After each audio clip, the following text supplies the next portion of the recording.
Boa tarde. Nossos cumprimentos a todos os participantes. O Congresso de Especialidades em Empreendedorismo de Enfermagem é realizado pelo Corém Paraná, subsidiado pelo COFEM, no projeto Fortalecer e Crescer, coordenado pelo Núcleo de Educação Permanente do Corém. A doutora Rita Franz, presidente do Corém Paraná, saúda a todos e agradece a participação de vocês. Para darmos início, então, aos trabalhos, eu gostaria de apresentar as enfermeiras Karen Rosa Persegonha Odragoski, Alexa Aparecida Lara Marchiorato, Júnia Selma de Freitas e doutora Verônica de Azevedo Maza. Para vocês saberem quem são as nossas palestrantes hoje, eu gostaria de falar rapidamente quem são elas, né? Então, começando com Karen. Karen é enfermeira, é mestre em enfermagem. Atualmente ela é doutoranda do programa de pós-graduação da Universidade Federal do Paraná. Ela é coordenadora do curso de graduação em enfermagem da Faculdades Pequeno Príncipe. É membro fundadora e docente orientadora da Liga Acadêmica de Enfermagem Pediátrica, que está em sinergia com o Hospital Pequeno Príncipe. Ela é coordenadora pedagógica e docente dos cursos de especialização multiprofissional em cuidados paliativos e enfermagem em pediatria e cuidados intensivos neonatais da FPP.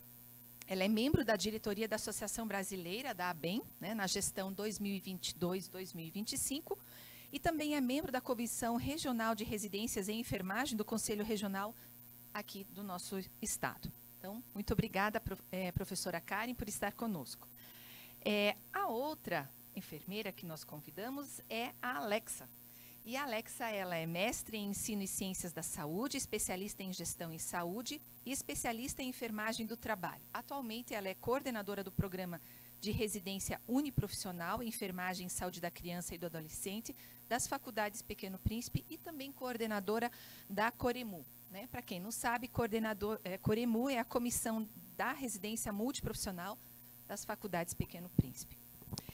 E a enfermeira Júnia, né, ela é diretora de enfermagem do Hospital Pequeno Príncipe e especialista em administração hospitalar, né, com muita experiência. E, por fim, e não menos importante, a enfermeira Verônica, ela é professora, doutora e ela é professora associada da Universidade Federal do Paraná, tanto na graduação quanto nos programas de pós-graduação, doutorado e mestrado.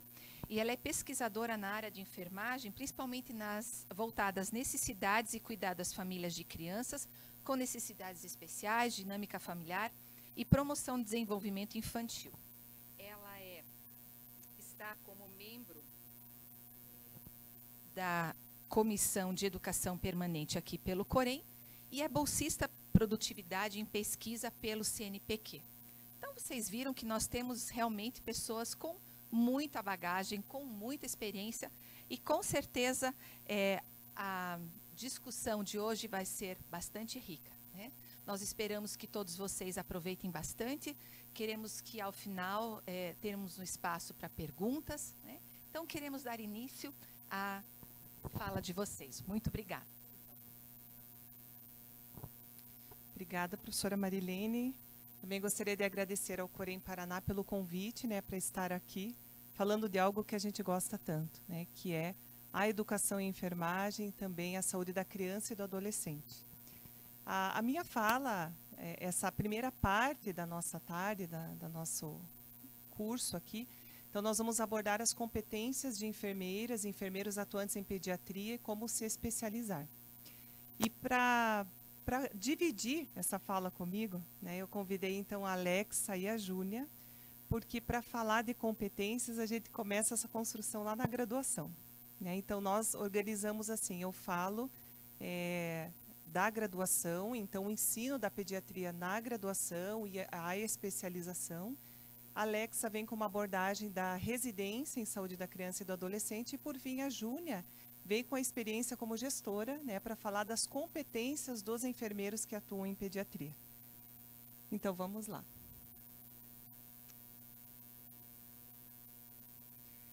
Eu trouxe aqui dados que são de 2019, né, nós não temos ainda dados mais atuais, mas no Brasil são aproximadamente 53 bilhões, né, de crianças e adolescentes. Esses que representam 38% da população brasileira. Então, por que eu quis começar com esse dado para vocês? Porque a atuação de enfermeiros em pediatria, ela é uma área essencial. Nós estamos falando de quase 40% da população brasileira, de um país de dimensões continentais, né, aproximadamente 220 milhões de brasileiros, e destes, né, os dados de 2009, claro que agora o censo que está acontecendo, provavelmente publicado este ano ou no ano que vem, nós vamos ver um número ainda maior, né? Então, esse contingente de crianças e adolescentes, então precisam sim, né, ter enfermeiros e ter uma enfermagem preparada para cuidar, prestar os cuidados a esse público. Trouxe também aqui o artigo 15 do Estatuto da Criança e do Adolescente, que a criança e o adolescente têm direito à liberdade, ao respeito e à dignidade como pessoas humanas em processo de desenvolvimento e como sujeitos de direitos civis, humanos e sociais garantidos na Constituição e nas leis. Então, a nossa Constituição traz muito claro, né, esse público né, como eu falei, eu trouxe aqui em números, né, quanto representa da população brasileira as nossas crianças e os nossos adolescentes. E lembrar que esses possuem necessidades específicas de cuidado em saúde e enfermagem. Seja esse cuidado que ocorra na atenção básica, ou na saúde pública, na saúde coletiva, ou no contexto hospitalar, né? Então, em diferentes contextos, as diferentes necessidades. E precisamos ter uma formação na graduação, na pós-graduação, com competências desenvolvidas para cuidar deste público. Eu trouxe aqui um hiperlink, eu não sei se eu consigo abrir, se vocês puderem, por favor, me ajudar nesse sentido. O link que está abaixo ali de necessidades específicas.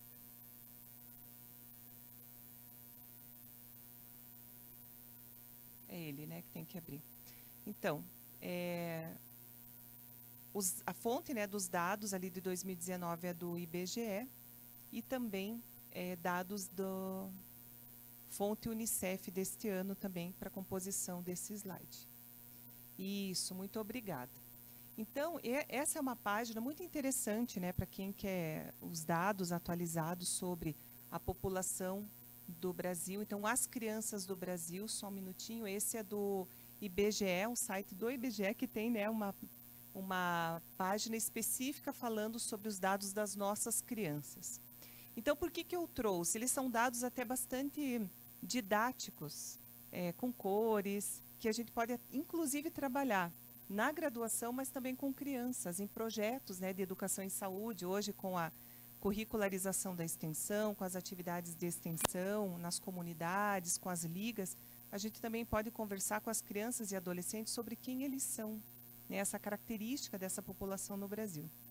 Então, uma primeira informação que a gente tem aqui, ó, a cada 12 pessoas que moram no Brasil, 17 são crianças, ou seja, até os 12 anos de idade. Então, é um número significativo. Podemos passar para o próximo, por favor, só descer aqui a página. E a cada 100 crianças que moram no Brasil, 51 são meninos e 49 são meninas. Então, a gente vê assim, um equilíbrio, né, na questão do sexo, bem equilibrado. Destes 100, 84 vivem em área urbana e 16 na área rural. Então, há uma concentração dessas crianças e adolescentes na área urbana. Isso é importante porque até para pensar nos projetos. Onde estão os nossos projetos de ensino, em quais comunidades, onde eles ocorrem, o ensino da enfermagem, os programas de pós-graduação da enfermagem, onde estão e como que atingem esse público. Pode descer, por favor. E ainda 50 são pardas, 42 brancas, 7 pretas e uma amarela ou indígena. Então, a gente vê predominância, né, de pardos e brancos. E a cada 100 crianças de 5 anos, 24 sabem ler. Olha que importante isso, né? Então, para a gente pensar em estratégias que realmente atinjam esse público... desculpe, volta lá. De 5 anos sabem ler. E a cada 100 crianças de 12 anos, 99 sabem ler. Então, essa é uma pesquisa da PNAD contínua, pesquisa por amostra de domicílios, do ano de 2018. Então, é a última pesquisa que a gente tem acesso, né, por meio desse site, dessa informação do IBGE Criança. Isso nos dá... Pode voltar na apresentação lá, original, por favor. A gente pode sair desse link. Ok, obrigada. Então, isso nos dá uma noção, e é importante que as nossas ações na formação em enfermagem sejam pautadas em dados estatísticos. Nós precisamos conhecer a sociodemografia do nosso país. Por isso, um tema como este, num congresso tão importante como este, de especializações na enfermagem. Então, a pediatria, a saúde da criança e do adolescente continua, sim, sendo uma área de impacto social, responde por quase 40% da população brasileira e que, sim, nós, enfermeiros, precisamos nos especializar para cuidar desse público. E essa especialização, ela precisa ser pautada num referencial teórico que dê segurança e que responda às necessidades de saúde dessa população. Então, eu trago aqui um esquema síntese de atenção à saúde da criança, que foi baseado na Política Nacional de Atenção Integral à Criança e ao Adolescente e publicado pela Fiocruz no ano de 2022. Então, eles fizeram aqui esse material muito interessante, até a forma como ele foi organizado, para a gente entender que é cíclico, se conversa entre si, que as áreas são importantes. O círculo ele tem essa informação importante de integração, né, de inclusão e integração. Então, a saúde da criança e do adolescente, a atuação nossa como enfermeiros, então, na atenção às vulnerabilidades relacionadas à imunização, cuidado singular, segurança do paciente, gestão do cuidado, por isso que a Júnia está aqui, vai falar disso, e trabalho em rede. A garantia dos direitos também dessas crianças, né, precisa ser considerada pelos enfermeiros. E dentro do cuidado da saúde da criança, então, o cuidado envolvendo a família, a criança na sua integralidade, em temas como acidentes e situação de violência, aleitamento materno e alimentação saudável, crescimento e desenvolvimento, prevenção e detecção de agravos prevalentes, condições crônicas de saúde e abordagem das deficiências. Então, quantos campos de atuação, né, para o cuidado de enfermagem e a enfermagem dentro da equipe multiprofissional.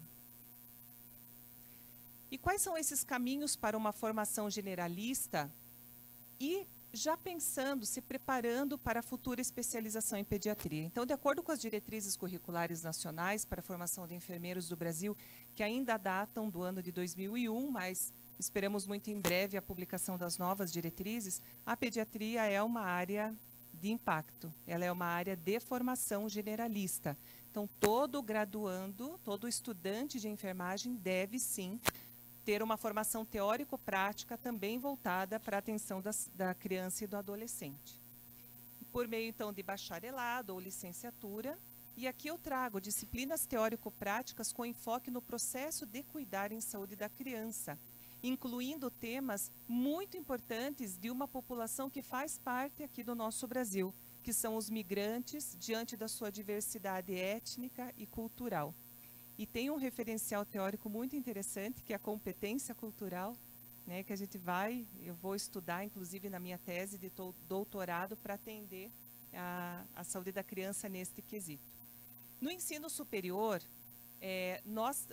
os estudantes também passam pelos cursos ou atividades de extensão, que são elas as ligas acadêmicas, ações de extensão, projetos de extensão, que sim, envolvam a saúde da criança e do adolescente. Então, essas sucessivas aproximações na formação do enfermeiro, da enfermeira, à saúde da criança e do adolescente por meio das atividades de extensão. E depois nós temos os cursos sequenciais, né, da educação superior, o que seria a pós-graduação. Então, no lato sensu, as especializações e residências voltadas à temática de pediatria, e no estrito sensu também os programas de mestrado e doutorado, que sim, tem várias linhas que têm a ênfase na saúde da criança e do adolescente. Então, vejam, os enfermeiros no Brasil têm estímulos que iniciam desde a graduação, então atividades de extensão, de pesquisa também, de ensino, então o tripé da graduação, que é o ensino, pesquisa e extensão, envolvendo a saúde da criança e do adolescente. E essa formação na pediatria, né, ela se dá também na pós-graduação, para aqueles que assim desejarem e escolherem a pediatria como a sua especialidade. Aqui eu trouxe, porque isso aqui é novo, novíssimo, né? Temos alguns estudantes da FPP aqui. Semana passada, na sexta-feira, fizemos o lançamento da Liga Acadêmica de Enfermagem em Saúde, a enfermagem pediátrica, né? Então, ficou LAEMP FPP. Eu coloquei ali o Instagram, quem quiser seguir, já tem muito material interessante lá. Liga Acadêmica de Enfermagem Pediátrica. Então, participar de ligas acadêmicas que tenham ênfase em pediatria ou saúde da criança e do adolescente também é um caminho para futura especialização. Você já vai estar se preparando, aprendendo mais durante a tua graduação para depois chegar ao momento que você for se especializar. Depois da formação, quais os caminhos para a especialização? Então, claro, eu trouxe aqui os caminhos dentro do Complexo Pequeno Príncipe. Mas existem vários caminhos, né, que a gente pode seguir, várias universidades e outros programas que também oferecem esses caminhos para especialização. Então, dentro do Complexo Pequeno Príncipe, também é oferecida a pós-graduação de enfermagem, pediatria e cuidados intensivos neonatais. Ela é na modalidade lato sensu, são 360 horas, com 18 meses e tal, o título de especialista, né? E também, um dos caminhos possíveis é a residência na área uniprofissional de enfermagem e saúde da criança e do adolescente, que essa eu não vou me aprofundar, porque justamente na sequência aqui da minha fala, a professora Alexa vai fazer esta abordagem. E também, né, vale lembrar dos programas de mestrado e doutorado, como eu já mencionei, que também tem as linhas de saúde da criança e do adolescente. Então, enfim, nós moramos num estado, numa cidade preparada para e que tem campo, que tem possibilidade dessa especialização de pediatria. Então, quem assim deseja, né, que queira ter a sua carreira profissional de enfermeiro e enfermeira na pediatria, né, sejam muito bem-vindos. É uma área que precisa de bons enfermeiros e enfermeiros com competência. Muito obrigada.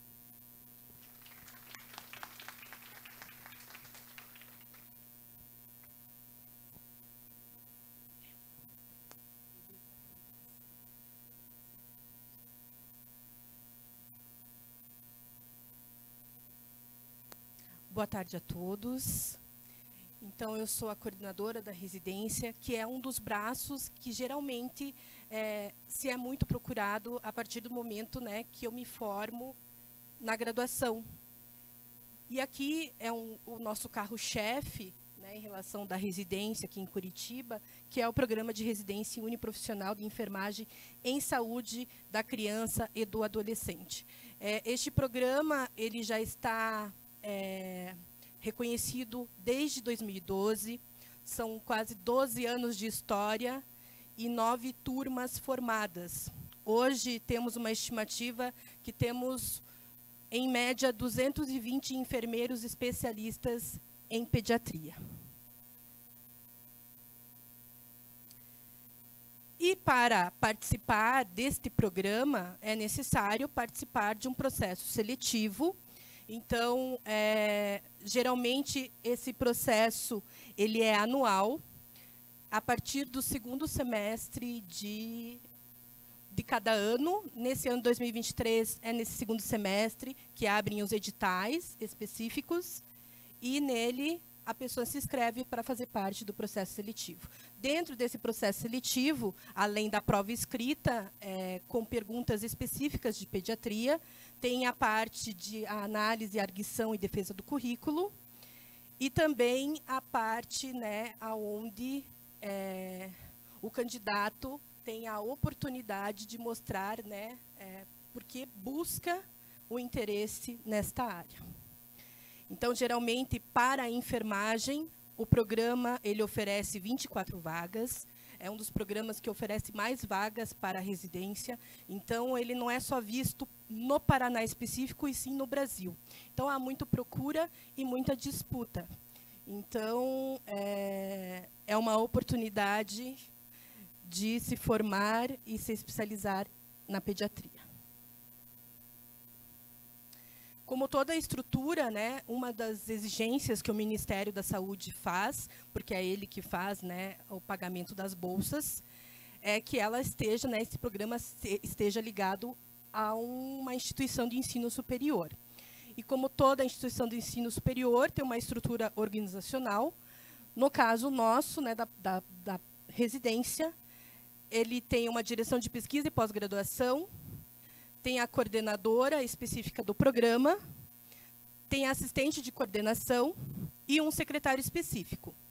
Dentro de todo esse contexto, além da direção, coordenação e os adendos, dentro dos cenários de prática, existem tutores, preceptores, além dos residentes.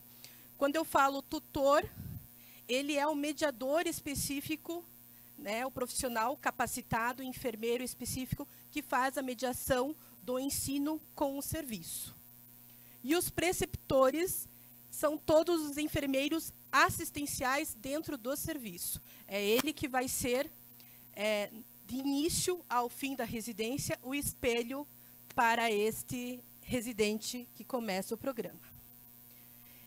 Geralmente, no início desses 24 residentes que ingressam ao programa, eles começam como R1 e, consequentemente, se transformam em R2, são 2 anos de programa. No primeiro ano, ele é específico e é dividido, sendo que 12 residentes ficam no Hospital Pequeno Príncipe e 12 residentes vão para a rede pública nas unidades municipais de saúde. E, dentro disso, já no hospital, propriamente dito, eles ficam 1 ano integralmente dentro do ambiente hospitalar. Então, como eu disse, é um programa que é financiado pelo Ministério da Saúde. Em média, hoje, a bolsa está, né, R$ 4.106. Sempre, né, o pagamento é no 5º dia útil do mês. Querendo ou não, é uma bolsa, como se diz, aceitável e atrativa, né, pelo valor. E, além disso, o mais rico é a questão do conhecimento em pediatria. Dentro da residência, obviamente, além de enfermeiros, a gente trabalha com a equipe multiprofissional, que, além de enfermeiros, tem a residência multiprofissional em saúde da criança e do adolescente. Em momentos de aula, há essa integração com a multi, então, aonde se trabalha com a psicologia, com a farmácia e com a biomedicina. Então, existem vários temas integrais junto da matriz curricular e momentos também que é de grande valia e é muito rico, que são os estudos de caso, aonde ocorre essas integrações para poder ver, né, o que cabe a cada um diante a assistência e a linha do cuidado.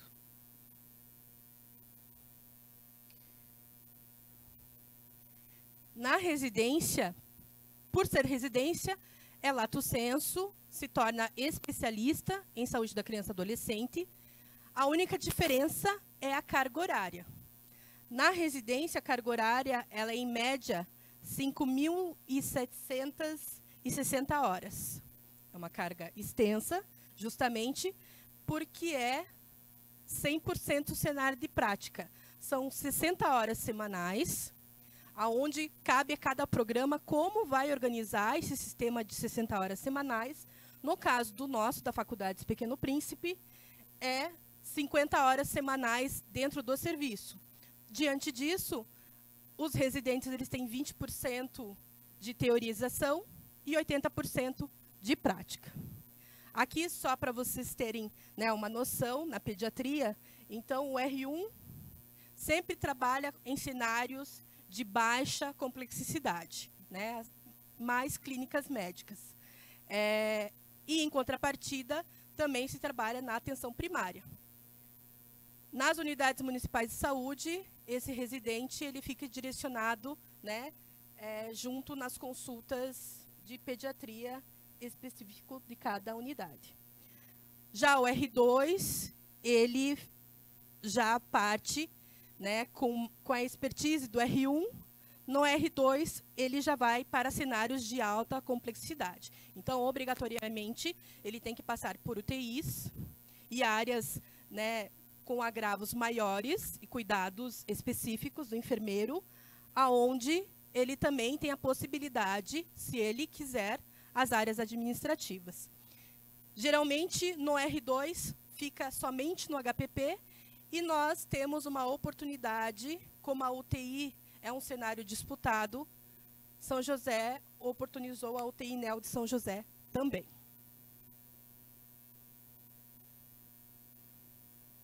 E para vocês entenderem um pouco da dinâmica, como é o programa, então, as aulas teóricas, elas são fixas, semanais, né, na parte vespertina, com professores da FPP, do HPP e também da rede pública, e também alguns convidados, quando são pertinentes. E o R2 tem nas sextas-feiras, na vespertino também, com professores da FPP, HPP, convidados quando necessário. E toda a metodologia dessa teorização, né, através de palestras, se usa muito metodologias ativas na residência, né, trabalhando em ensino baseado em problemas, e equipe trabalhando em problemas específicos que eles trazem dos campos. E dentro disso, né, tanto a parte de teorias, a gente trabalha de forma generalista. Mas existem as tutorias, que são encontros específicos, na parte matutina, das segundas e sextas, aonde tem um enfermeiro tutor específico que vai trabalhar as especificidades da enfermagem naquilo que o residente almeja agregar conhecimento. E sempre tem dias e horários específicos para cada. E como é um curso de pós-graduação, a prática ela é avaliada.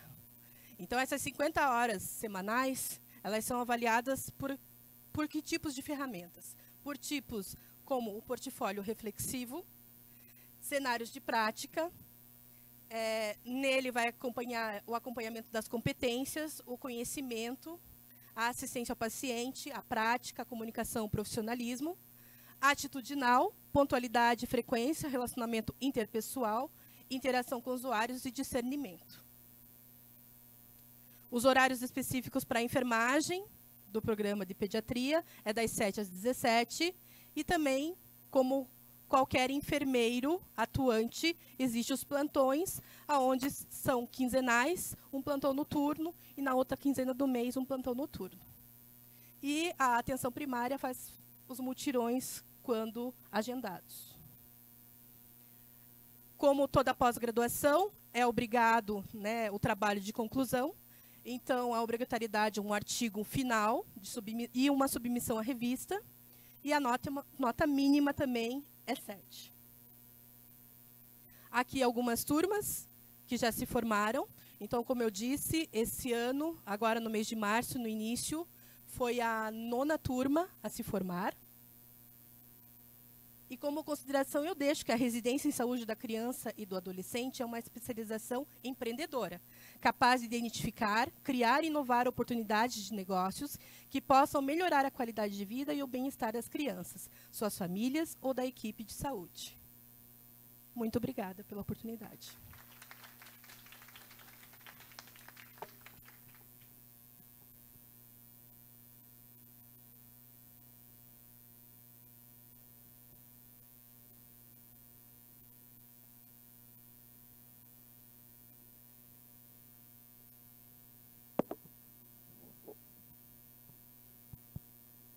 Boa tarde a todos. Então, continuando aí a nossa jornada, né, em pediatria, que todos nós, como enfermeiros de pediatria, passamos, aí a gente vai para o campo mesmo para depois, né, que se graduou, aí passou pela residência, enfim, aí a gente contrata, né, e vai trabalhar no nosso hospital lá. Como a gente está falando de competência, eu só queria lembrar o que é uma competência, né? Então, todo mundo conhece, acho que estudou isso aqui, que é o chá, né?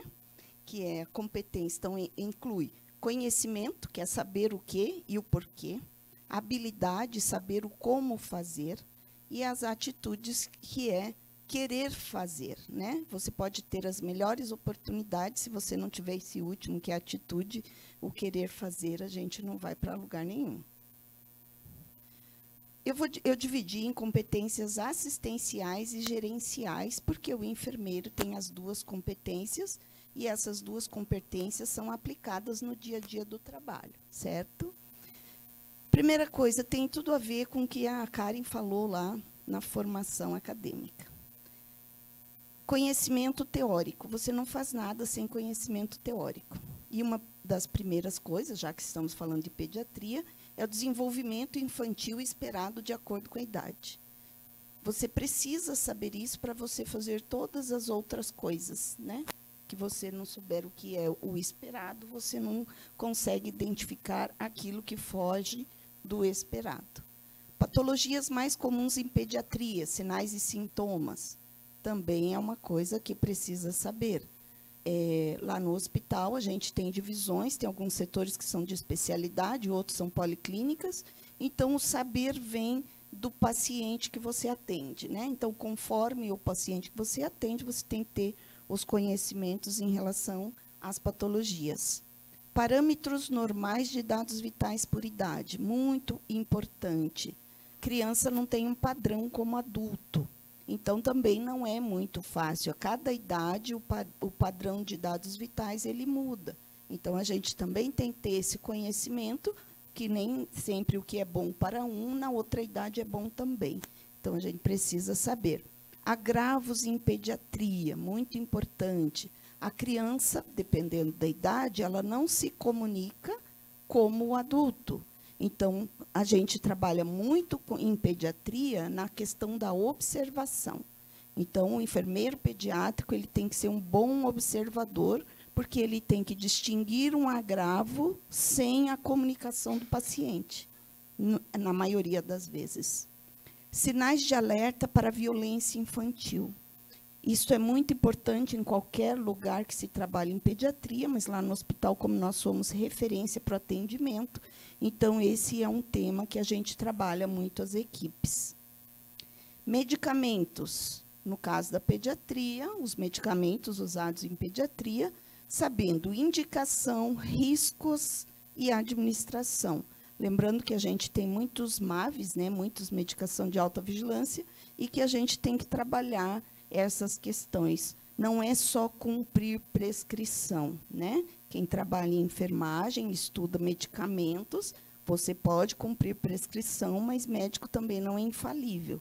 Se o enfermeiro não tiver discernimento para saber se tem algo errado, compatível com aquela criança, com aquela idade, ele pode muito bem apontar essa situação. E condutas de segurança do paciente pediátrico. Então, eu preciso saber o que é risco para o meu paciente, seja ele internado onde estiver no hospital, né? Preciso saber, e hoje esse é um tema muito discutido na questão do paciente, né? Que envolve muitas coisas que não só o medicamento, existem outras coisas também que envolvem a segurança do paciente. Também precisamos trabalhar a sistematização da assistência de enfermagem, nas suas 5 etapas, né? Lá no hospital, nós trabalhamos a SAI de forma sistêmica, em sistema também, não é manual, fazemos as 5 etapas, e coloquei ali exame físico, eu queria destacar um pouquinho o exame físico. A gente trabalha em sistema, fomos desenvolvendo algumas coisas, e hoje o exame físico é obrigatório, 100% em todos os pacientes, e é deles que a gente tira os nossos indicadores assistenciais. né? E a gente vai falar um pouquinho na questão gerencial, mas os indicadores trabalhados nas competências gerenciais, eles são gerados na assistência beira-leito e naquilo que você faz no dia a dia. Então, hoje, enfermagem não é só cuidadora. Enfermagem tem que cuidar, tem que analisar, tem que trabalhar o dado, né? Que por um longo tempo isso foi esquecido, porque, na verdade, a Florence já fazia isso, mas teve um grande tempo que a enfermagem não trabalhava essas coisas. E hoje é muito importante, e é dos indicadores, que são os dados que você levanta, que você vai fazer uma análise crítica, e é daí que você vai tirar as informações para você melhorar a sua prática, né? Então, é muito importante. E a avaliação dos scores também, que no caso de pediatria, um pouquinho diferente do adulto, nós temos diversos scores que, nesse momento do exame físico e da realização da SAI, que eles são preenchidos. Existem os scores normais, que qualquer paciente, tanto adulto quanto pediatria, tem, como o Glasgow, vamos dizer, né? Qualquer um tem, mas temos alguns específicos de pediatria, como a Braden-Q, que é a Braden, mas ela é de pediatria. Nós fazemos a classificação de pacientes também, nesse momento, e também fazemos, no caso do paciente precisar, tiver essa demanda, que é o PIUS. O PIUS é uma escala, é um score que é feito para agravo do paciente. Então, quando há uma informação, que a gente tem um alerta, alguma coisa, ou você mesmo está fazendo o exame físico, e vê que o paciente supõe que o paciente está entrando em deterioração, seja sepse ou outra deterioração, você faz o PIUS para ver em que nível ele está e para ver se isso é um alerta de manuseio do paciente, encaminhamento, enfim, o que você vai fazer em relação a isso. Procedimentos e terapias em pediatria. Eu coloquei aqui como procedimentos gerais, que é aquilo que se faz em qualquer nível, seja nível básico ou paciente de complexidade. E também existem os procedimentos privativos e especiais, que são aqueles determinados por lei ou que precisam de uma análise e um conhecimento mais aprofundado do enfermeiro. Então, são coisas que a gente faz também. E também temos as comissões técnicas no hospital, que são gerenciadas por enfermeiros, né? Nós temos 3 comissões técnicas, uma que é prevenção e tratamento de lesão de pele, nós temos um time de acessos vasculares e também temos uma comissão de traqueostomia, que são gerenciadas por enfermeiros e que tem toda a questão dos indicadores, acompanhamento, o enfermeiro que faz a avaliação, faz a prescrição, a determinação de conduta, e tudo passa pelo enfermeiro.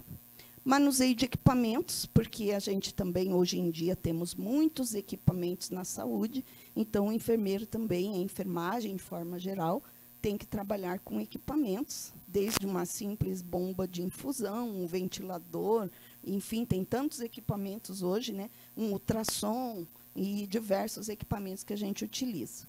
Registros em prontuários. Hoje a gente utiliza prontuário eletrônico, todos os profissionais fazem os registros em prontuário eletrônico, e já estamos com a assinatura digital também. O prontuário eletrônico todos fazem, protocolos, todos os registros são em prontuário eletrônico. Isso facilita muito até no acompanhamento do paciente, nas informações, num trabalho, numa pesquisa que se vai fazer. Isso ajuda bastante. Aqui é o nosso painel de gestão a vistas, a gente está mudando, antes ele era com listas, agora a gente está fazendo com Kanban, que é o painel onde o enfermeiro, na unidade de internação, faz a gestão dos cuidados e das necessidades e das terapias que o paciente precisa realizar. E se foi feito ou não, então ele faz alteração de cor, aí eu vejo se foi feito os dados vitais, já foi lançado no sistema, se o paciente tem um exame, se esse exame foi realizado.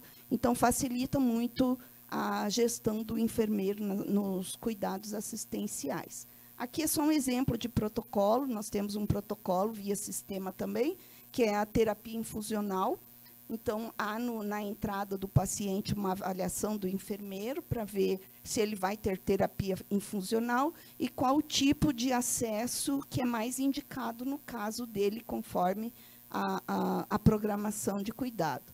Depois tem a segunda etapa, que é a inserção de catéter, se for o caso. Esse catéter pode ser pelo enfermeiro, pelo PIC, ou pode ser médico também por um catéter central, dependendo do que vai ser feito, e também é feito, no caso da primeira etapa, é pelo enfermeiro, da segunda etapa pode ser a inserção, pode ser pelo enfermeiro ou pelo médico, se for feito centro cirúrgico, por uma cirurgia de grande porte. Tem a terceira etapa, que é a remoção do catéter, né, que a gente precisa saber o desfecho desse catéter, e também é aplicado o termo de consentimento, que é uma regra de poder fazer esse tipo de protocolo.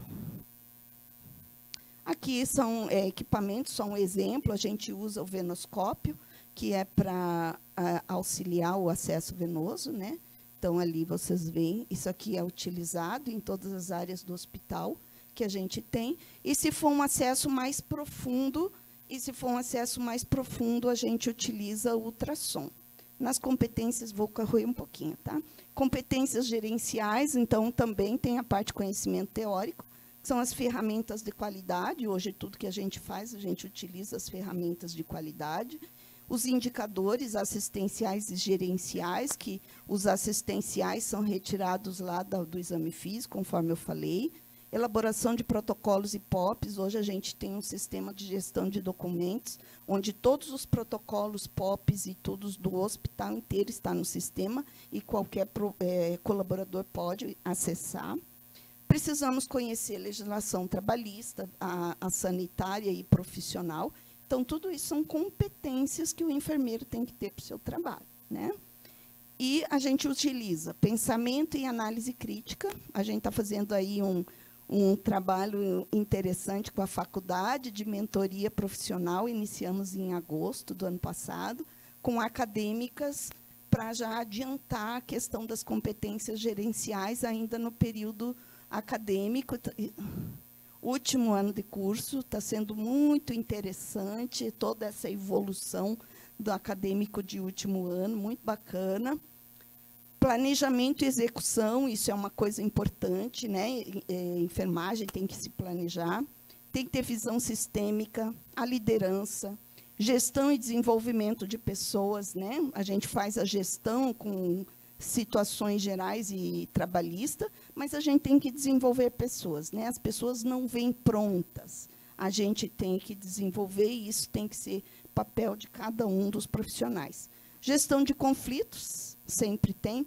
Comunicação e técnicas de feedback. Então, hoje a gente faz também avaliação de desempenho em sistema, faz feedback, faz um teste, o próprio profissional também se autoavalia.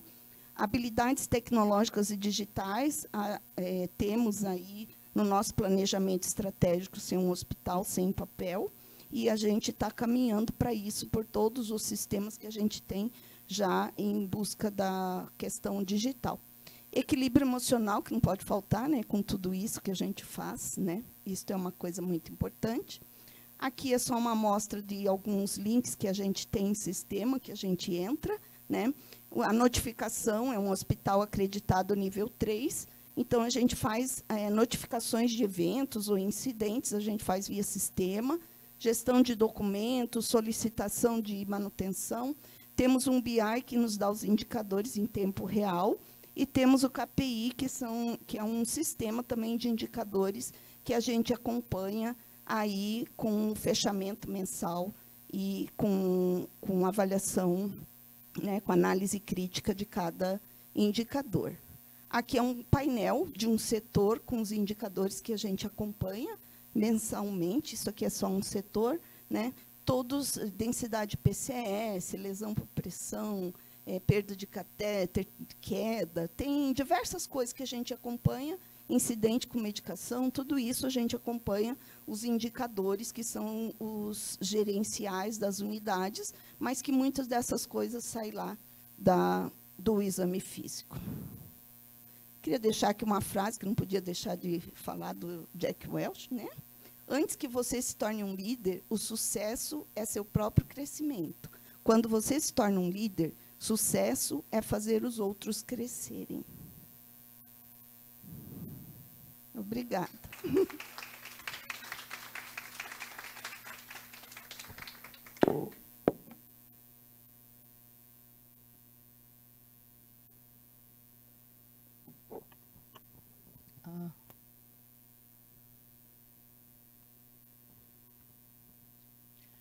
Boa tarde a todos, aos que estão presentes aqui, aos colegas que nos assistem nas redes sociais. Eu sei que tem pessoas do interior do estado, de outros estados, nos assistindo. É um prazer estar com todos vocês aqui.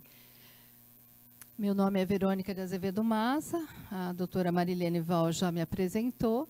O tema que eu vou trabalhar é consulta de enfermagem, pediatria e identificação de necessidades especiais.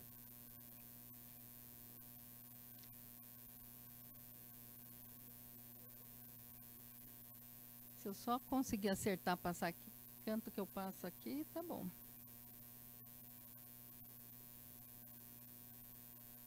Aí fica mais fácil.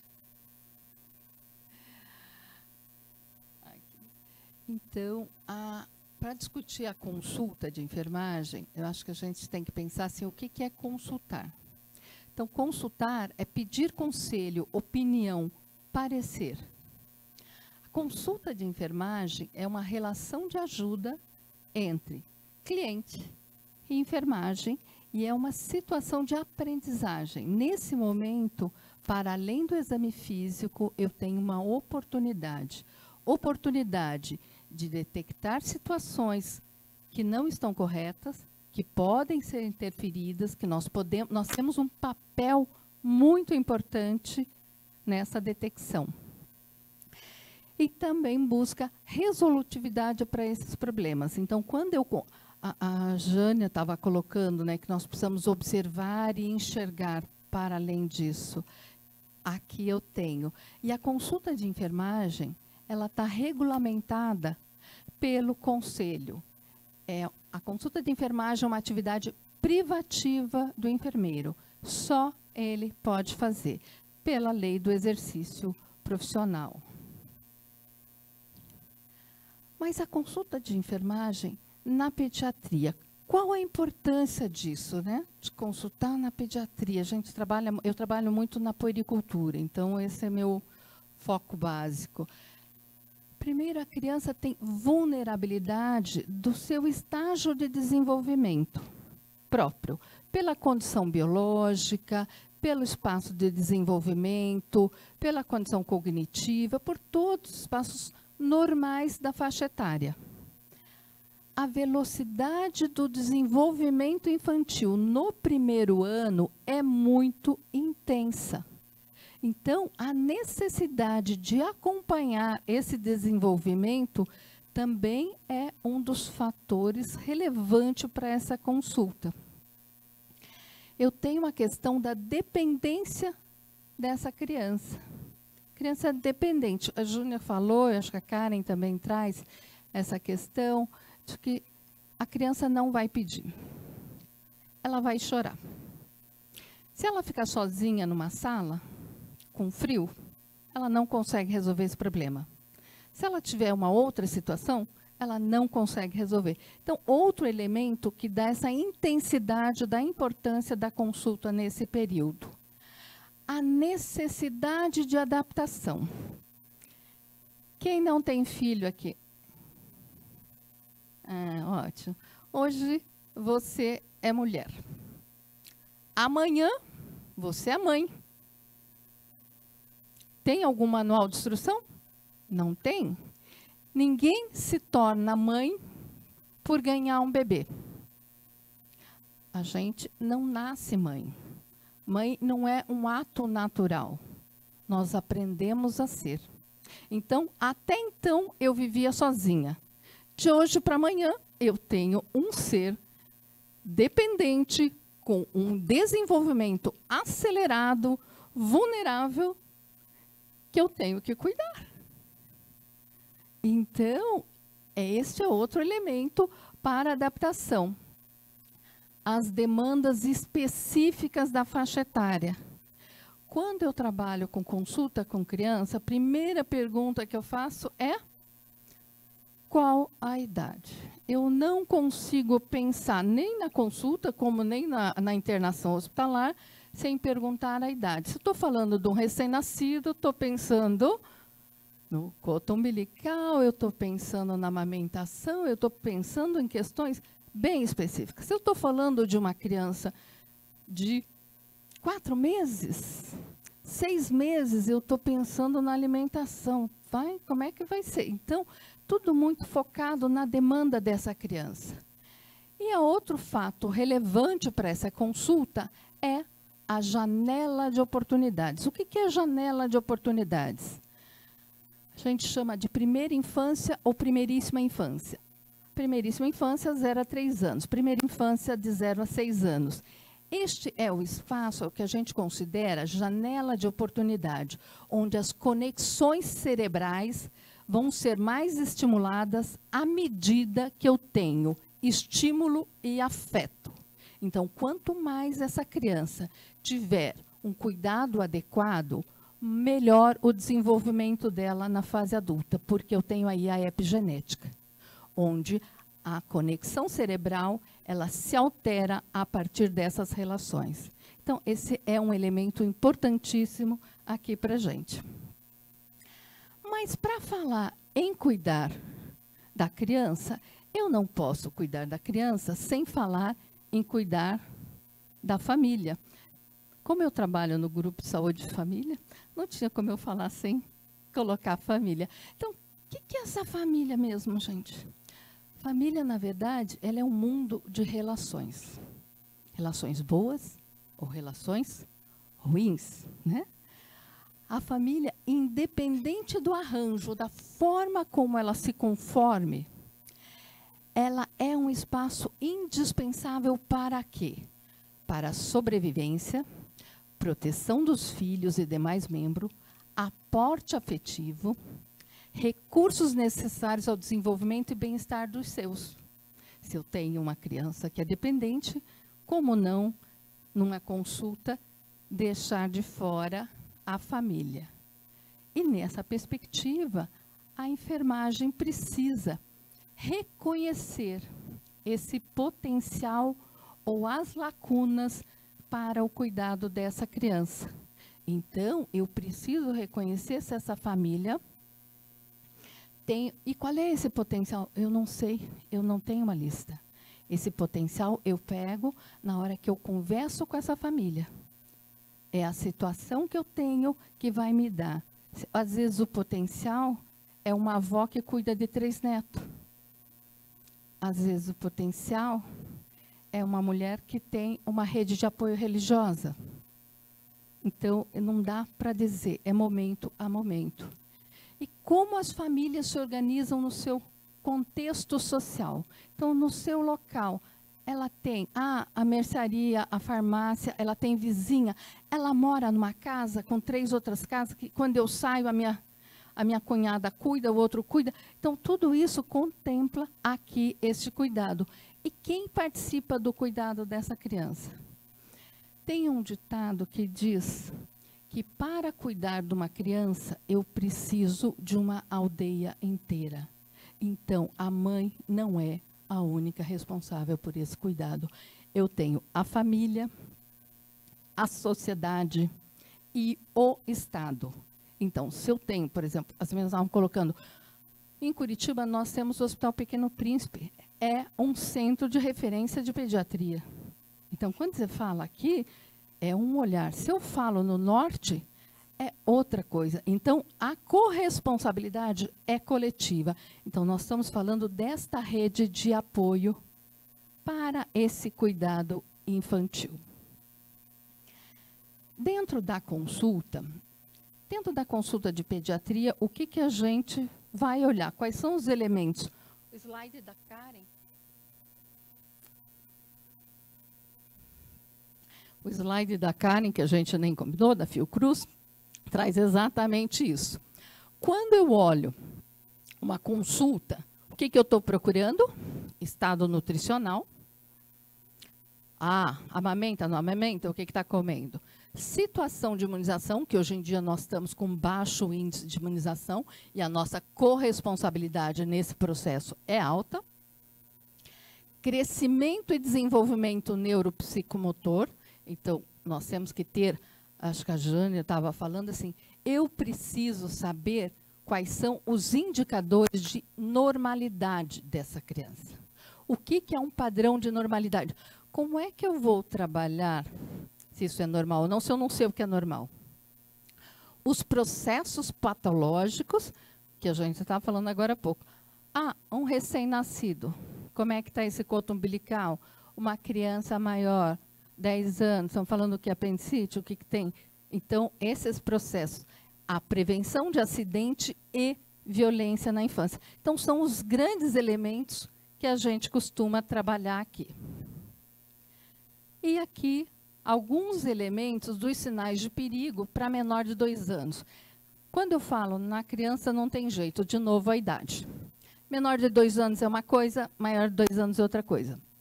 Aqui esses sinais, então, criança apática, muito sonolenta, convulsão ou perda de consciência, dificuldade respiratória, não consegue mamar, gente, parece uma coisa boba, não é. É um dado relevante aqui. Vomita tudo que ingere. Menor de 2 anos, umbigo avermelhado ou uma pústula periumbilical, me fala por sinais, por riscos de sepse. Então, parece, para uma criança de 10 anos, não é nada. Aqui é muito. Hipotermia ou hipertermia, secreção purulenta no ouvido, a icterícia, né, que ela tem até um ponto fisiológica, ela pode acontecer, mas a intensidade, se for zona Kramer 3 ou 4, aí começa a complicar. Aí eu tenho que ter. E se eu cruzo uma apatia com uma icterícia, aí a questão complica mais ainda. Urina escura ou fezes claras são pontos de observação. Maior de 2 meses, aí é menor. Dispneia, ou não conseguir mamar, sempre é algo bastante relevante, que a gente tem que dar significado. Vomita tudo que ingere, está muito sonolenta, convulsão, são elementos importantes de uma forma geral dos sinais e sintomas. Mas o que eu quero trazer mais forte aqui é um dos outros elementos que, quando a gente atende à questão do desenvolvimento neuropsicomotor, um dos elementos a gente precisa prestar atenção. Ele pode me dar vários outros indicadores de algumas condições. E tem uma das condições, que é que eu tenho trabalhado agora, que é o autismo, que eu quero chamar a atenção para ele.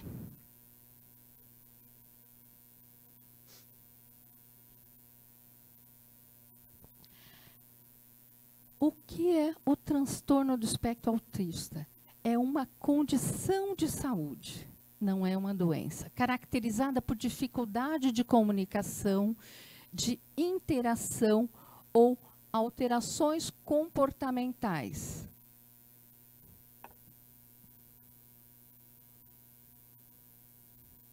Dentro dos dados, a gente tem, esses dados dos Estados Unidos, que a cada 1.000 crianças com 8 anos de idade, 18,5% tem autismo.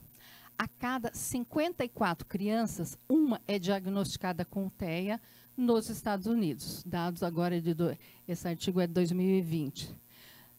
No Brasil, nós não temos uma estatística que nos dê esse dado de forma relevante. Tínhamos uma expectativa que o censo do IBGE fosse dar isso, mas ele só vai ser dado na pesquisa selecionada, não vai ser no geral. Então, isso nos fala da importância da consulta de enfermagem na detecção de problemas.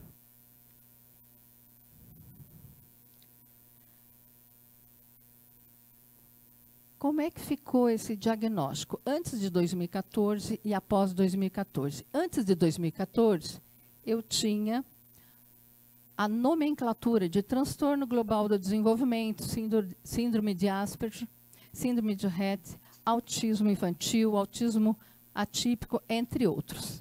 Após 2014, nós temos só denominado transtorno do espectro autista e classificado em 3 níveis.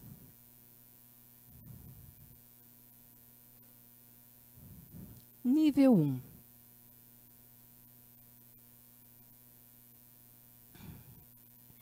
Vocês vão ver que toda vez os 3 elementos, comunicação, interação e comportamento, são elementos que nós precisamos olhar.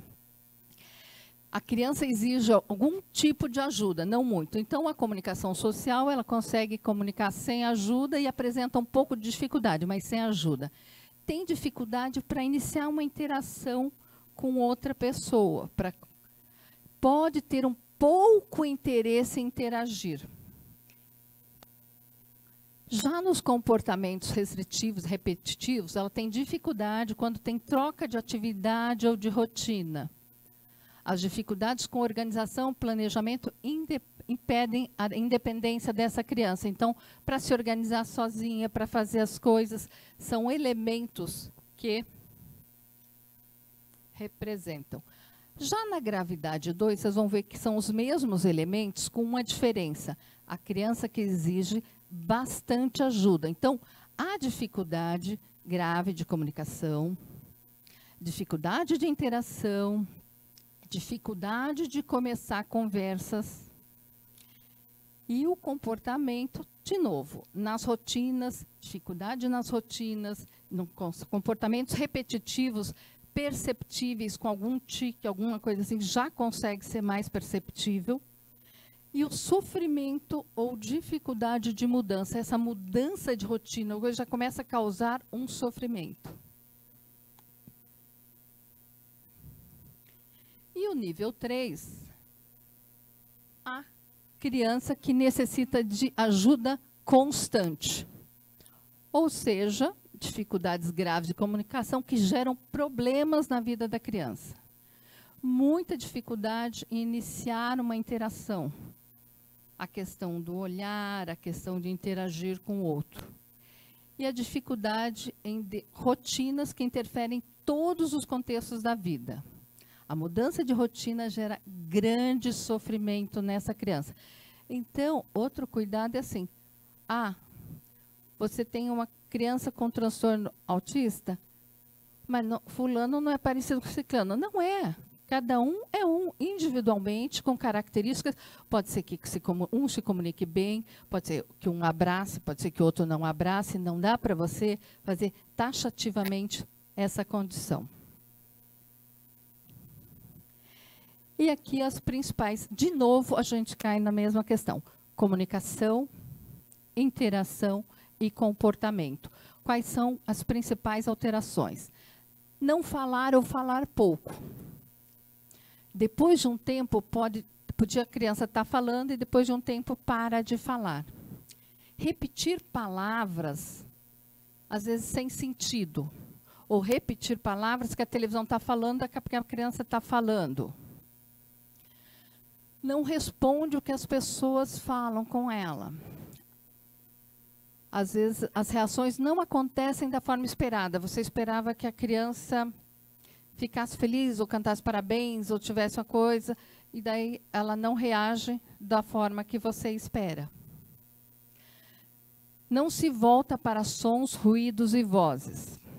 Dificuldade em entender expressões e emoções.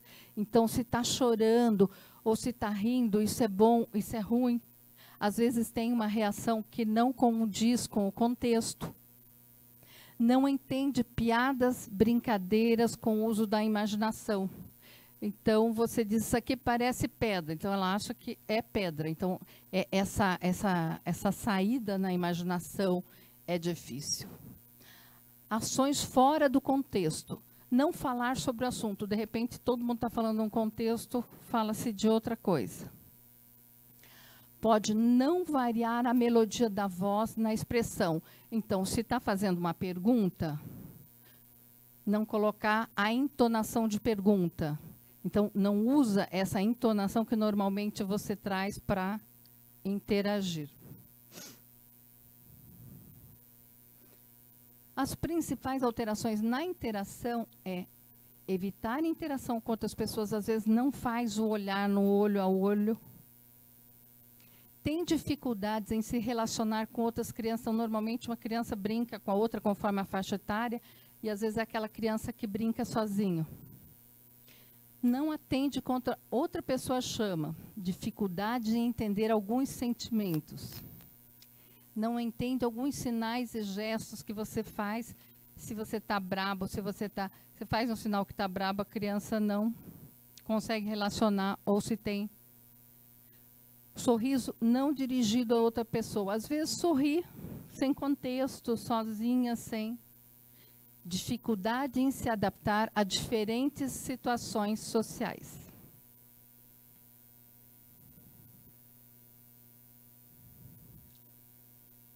E a questão das atividades, interesse e atividades em comuns e comportamentos.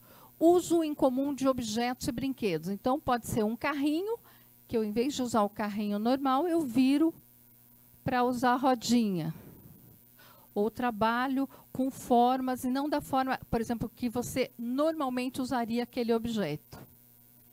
Interesse em mais detalhes. Então, a criança que se fixa, de repente, ela vai pegar isso aqui, ela vai se fixar nesse papel e não no restante. Bem focado. Passa longos períodos com o mesmo brinquedo ou atividade. Atenção excessiva a objetos com movimentos, ventilador ou coisas assim. Dificuldade em aceitar mudanças. Foco excessivo em alguns comportamentos. Mudança na rotina ou de interrupção de uma atividade pode desencadear crise. Então, ia para a escola, tal horário. Mudou, hoje não vai. Pode ser uma situação. Ia sempre pela rua X, muda para outra rua, complica.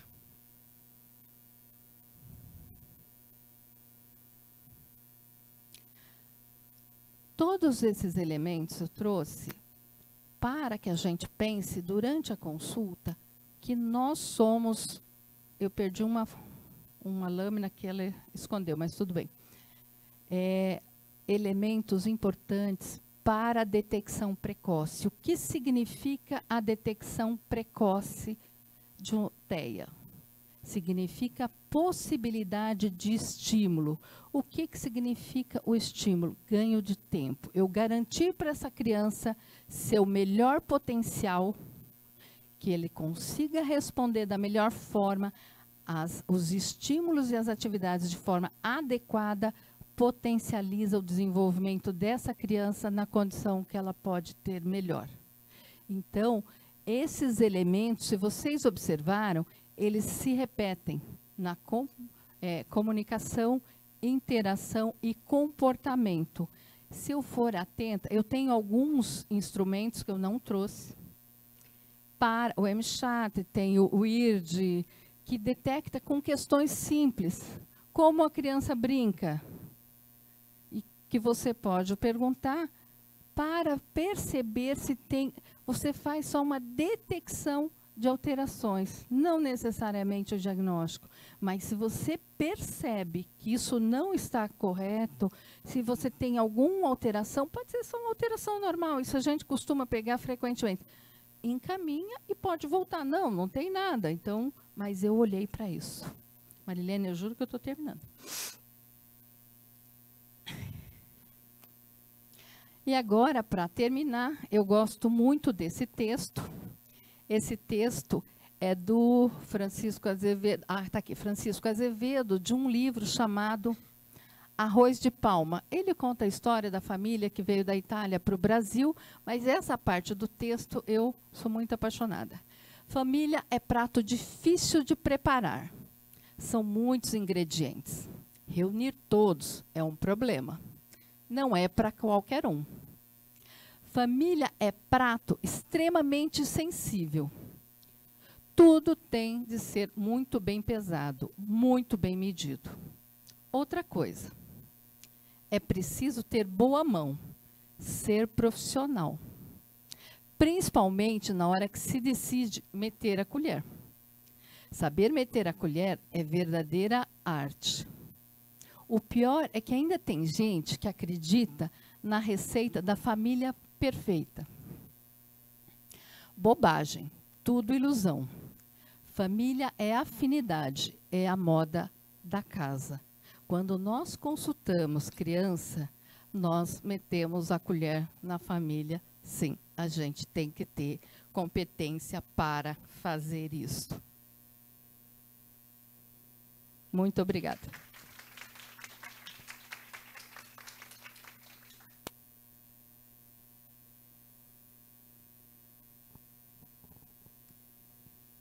Então,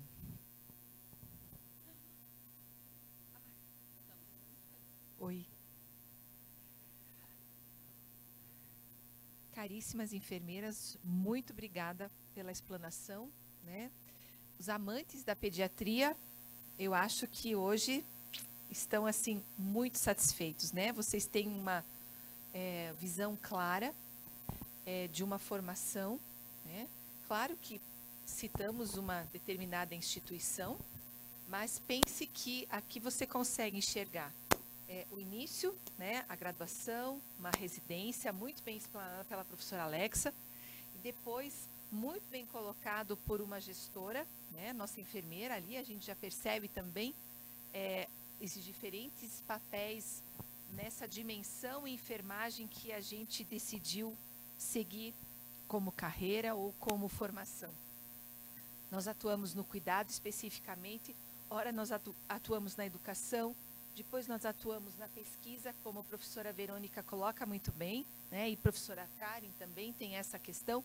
Com certeza, né, a enfermeira Júnia, a gestora Júnia também precisa, ela mostra claramente como ela faz pesquisa, talvez não uma pesquisa acadêmica, né, assim como a professora Alexa exige dos residentes ali por meio da monografia, mas são dados necessários e são importantíssimos, né? E a gente percebe, e aí tem a dimensão da gestão, né, muito bem colocado, e ainda a dimensão política, onde vocês já ouviram, hoje o dia todo eu estive nessa sala, quando a gente discutia a saúde da mulher, mas toda hora nós estamos falando das políticas, nós estamos falando da ação do Estado, nós estamos falando dos direitos, né, da criança, nesse caso, e também da nossa legislação enquanto profissão, né? E precisamos estar enfocados, precisamos estar engajados e focados na questão política também. Tendo falado isso, gostaria de abrir a vocês, se vocês têm alguma dúvida, algum comentário, alguma reflexão, por favor. Só um pouquinho, que eu acho que eu vou te passar o microfone, porque senão a nossa gravação...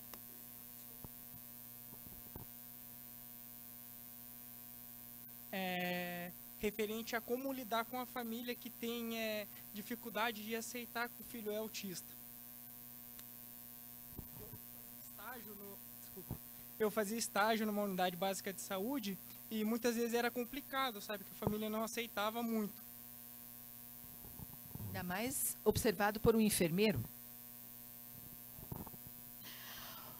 Olha, trabalhar com qualquer um sobre a questão de aceitar uma condição de saúde, por exemplo, se eu sou hipertensa, será que eu estou cuidando direitinho das minhas coisas, eu estou aceitando que sou, consigo? Então, é muito difícil. E outra, a abordagem com a família, para mim, é assim, primeiro é que você tem que perceber a família, a dinâmica familiar, quem manda, quem comanda, quais são as fragilidades que você tem ali dentro, para você dizer, agora sim, eu não tenho como impor para uma família ou para uma pessoa a aceitação. Eu tenho como fazer o diálogo. A coisa que eu gosto muito é assim, a escuta. Então, assim, eu preciso ouvir para tentar saber por que o outro não está aceitando. Porque assim, eu tenho na própria fase do diagnóstico uma dificuldade para todos nós. Então, às vezes eu preciso ter um tempo para aceitação. E às vezes é um tempo individual, às vezes é um tempo familiar. A gente encontra até famílias que têm já um diagnóstico há bastante tempo. Eu tenho algumas pesquisas que a gente trabalha em 4 estados, onde assim, a mãe aceita e o pai não.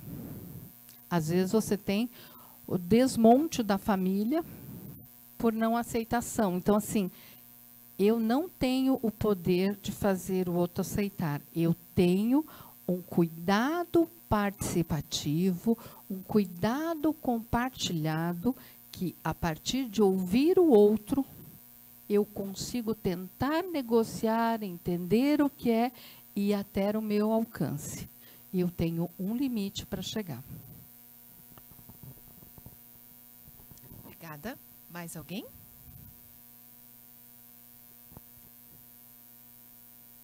Claro, por favor. Como a questão é empreendedorismo, eu não sei se vocês têm alguma dado, se existe consultório de enfermagem voltado para pediatria, porque hoje eu fui numa outra ali de saúde mental, já existe até um de autismo, numa enfermeira, que eu achei super bacana. Então, se vocês têm esses dados. Ó, eu vou já repassar, porque hoje de manhã eu estava coordenando a mesa de empreendedorismo, e aí foi colocado assim, ó, tem registrado no conselho, parece que só 50 consultórios, é muito pouco. Então, assim, eu não tenho esse dado, mas pelo que eu ouvi hoje de manhã, a fala era essa. Tem outra questão, na pediatria, o que a gente tem muito são consultores materno-infantil, consultores de amamentação, que tem sido um foco muito forte, e eu acho que é um espaço muito importante. Mas o consultório de pediatria, para mim, é um espaço bastante provável para empreendedorismo. Por quê?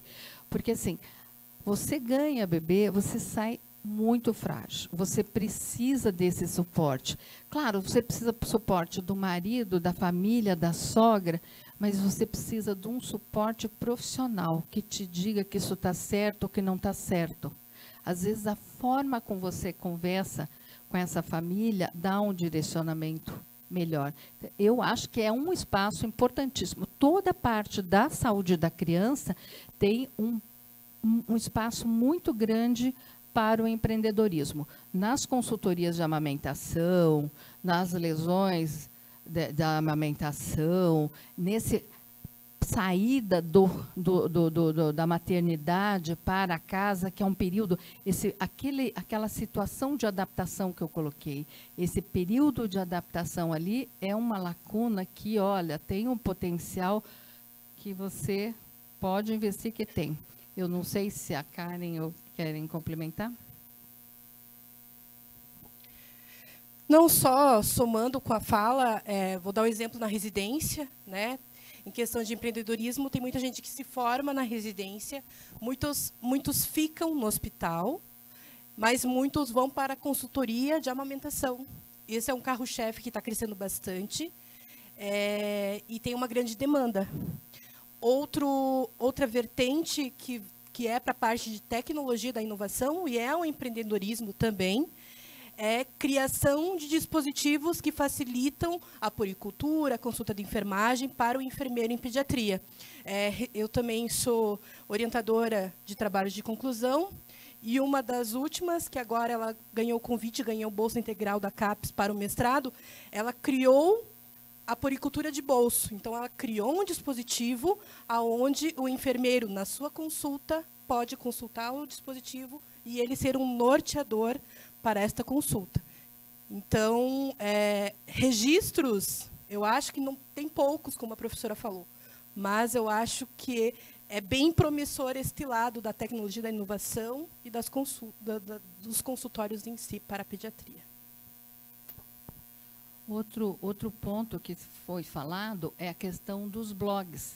Eu acho que o pessoal que tem feito blog ainda não tem utilizado em termos de reverter financeiramente, como é que eles têm trabalhado. Mas, por exemplo, famílias de criança dentro de UTI neonatal, essa orientação, esse cuidado, eu tenho visto alguns grupos já com blogs de mãe de amamentação, para trabalhar com a amamentação. Então, tem vários nesse sentido. Mas, em termos de consultório de pediatria aqui, eu realmente desconheço, mas eu tenho vantagem. Mas não para o empreendedorismo financeiro, eu iria para um local onde tivesse vulnerabilidade. Olha, o que eu conheço, assim, dados estatísticos não tem, mas o que eu conheço é enfermeiros que fazem consulta, mas que fazem parte de uma clínica de outros profissionais e que passam pelo enfermeiro e ele já faz encaminhamentos para outros profissionais, se for o caso. Também, assim, individual, é assim que toda família, quando tem uma criança e que tem alguma coisa e leva para uma consulta, ela normalmente ela já quer resolver um problema. Como o enfermeiro não pode resolver tudo, ele normalmente faz uma consulta e ele vai encaminhar para outro lugar.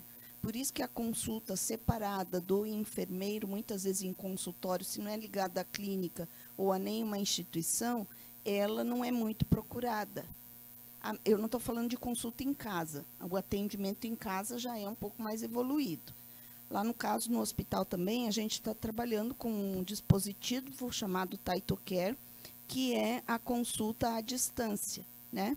Então, hoje a gente tem tanto a teleconsulta, quanto, por exemplo, a nossa comissão de lesão de pele, ela faz a consulta à distância, a família leva o equipamento e a gente vai acompanhando a evolução da lesão em casa. Esse dispositivo ele tem vídeo, ele tem chamada, você pode fazer fotos e enviar de como está. Então, a gente faz nisso. Mas, normalmente, a pediatria ela não é muito individual no consultório, porque a família quer uma resolução.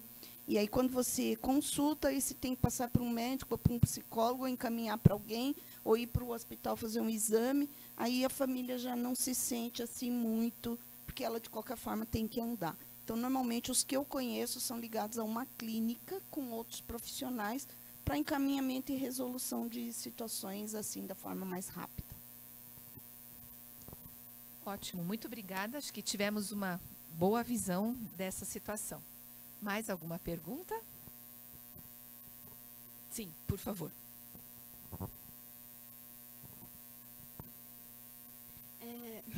Em uma consulta, se o enfermeiro notar algum tipo de abuso ou violência na criança, qual que vai ser como que você pode agir com o acompanhante da criança? Ou o que fazer, assim, com a reação dele, por exemplo? Quem gostaria de responder? Olha, em relação ao acompanhante, a gente não faz nada.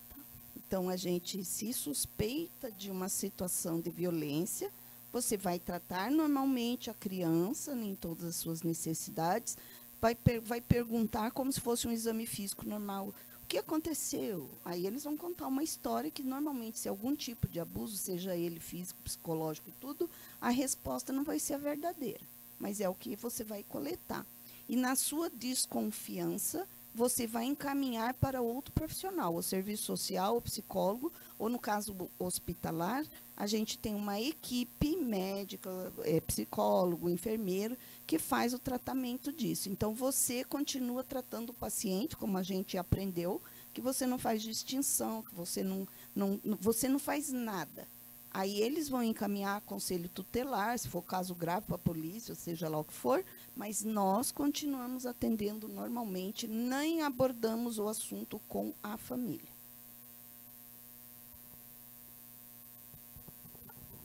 Bom, no ambulatório, por exemplo, você tem o Estatuto da Criança e do Adolescente, que ele coloca como obrigação, que a Júnia colocou, você fazer denúncia em casos suspeitos. Eu não preciso ter confirmação de violência para fazer a denúncia, que daí o Conselho Tutelar vai checar. E a outra questão que a gente faz na unidade de saúde também é o que a Júnia já colocou.